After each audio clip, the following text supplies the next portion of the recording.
Welcome to 5 Minutes of X, where punchy punchy beats talky talky every time, and half the Marvel Universe just really needs a group chat.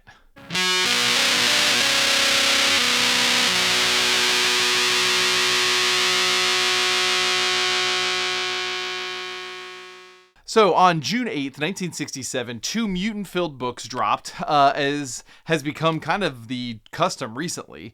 Both the X-Men number 35 and Avengers number 43 were written by Roy Thomas, with the X-Men drawn by Werner Roth, and Avengers drawn by John Buscema. I know we've had some rocky stories lately, but overall, I think the Marvel bullpen is looking good at this moment. So Avengers number 43 starts with a little showboating from Quicksilver. His speed has gotten faster and he can now fly short distances. It's kind of cool. A lawyer comes to Avengers HQ and delivers an inheritance from the Wasp's father. And we then notice that Hawkeye has disappeared to go get Black Widow. He picks a lot of fights while trying to find her, and we cut to Wai Ling, a communist general, holding Black Widow, meeting with Yuri Brashov. This is where the Red Guardian is actually introduced. In the MCU, Red Guardian's played by kind of a lovable idiot, but here he's meant to be menacing. He's supposed to be the Soviet mirror to Captain America. His introduction is a little odd, though, even though he's created using the Soviet version of the super soldier serum. He's presented as the guardian of all the People's Republics, which is actually kind of a neat concept, even if Marvel never really followed through with it. So Herc and Hawkeye break into the base where the Widow is being kept, and there is this ridiculous six-headed Hydra that is totally epic and over the top. But before any Red Guardian fight occurs, the issue ends with Wanda and Quicksilver still at Avengers HQ.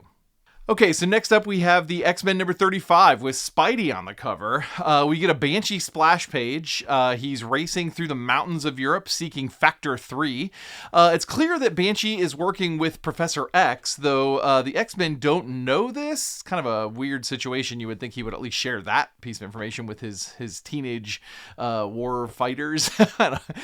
So he finds an opening in the side of a mountain, and a mechanical spider comes out and attacks him.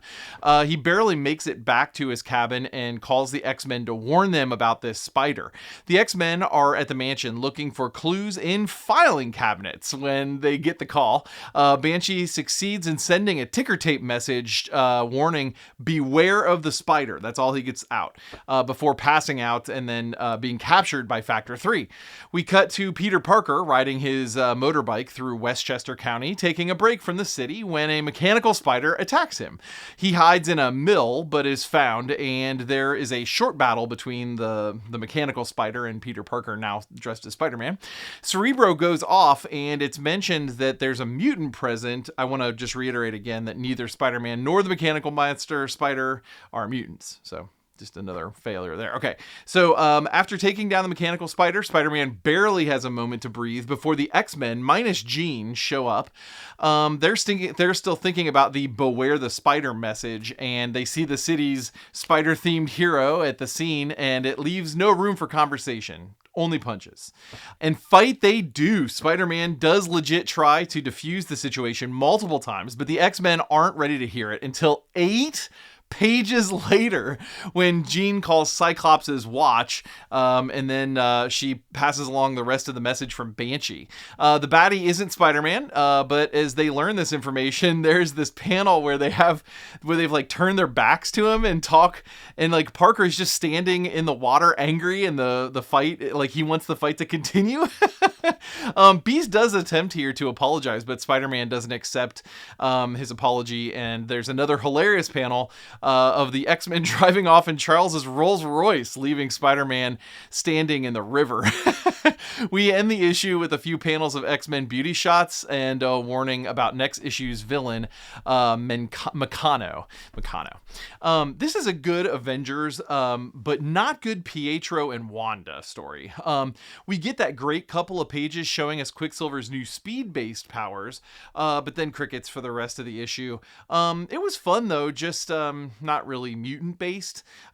This X-Men issue, however, is really fun. I'm partial to heroes fighting against each other over silly misunderstandings, and using the warning about the spider to cause the Three's Company styles confusion is just really fun here. The action here doesn't wear on me the way it sometimes does. The art is super bright since it's all like outdoors, and the dialogue between the X-Peeps and Spider-Man is quick and super light, just as it should be. It's a great palate cleanser considering that last issue. Well, you survived another session in the Danger Room. For more character info, reading lists, and what other nerdy projects I'm tangled up in, head on over to Jordy.com. New episodes drop Wednesdays at noon and Fridays at 4 p.m. Eastern. Remember, we're 4 issues into a missing Professor X arc, and the X-Men still have no professor, no plan, and a tip line that starts and ends with Banshee.